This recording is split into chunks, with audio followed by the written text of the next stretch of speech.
In this video, we'll be looking at how to set up a static marketing list.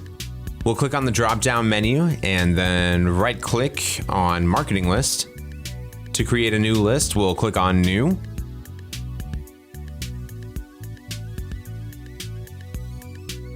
Once that's up, we'll just enter the name. And you have to make sure that the list type is set to static. For this example, we'll set up the target list as contact.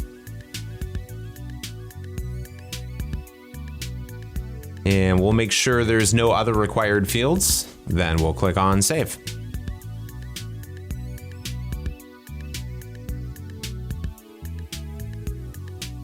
Once the list is added, you can go ahead and add the members by clicking on Manage Members.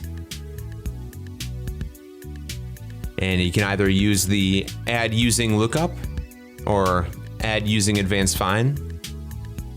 We'll click on Advanced Find.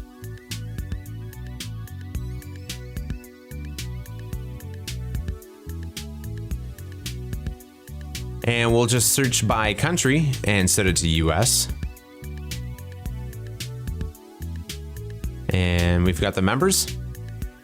And you can either select the members or just click Select All and then click Add to Members List. Users can also add contacts on record to the mailing list on the fly. In this case, we can select the contact, click on Add to Marketing List, and choose the marketing list and click Add. So these are the ways to create and add members to the marketing list. Thank you very much. Until next time.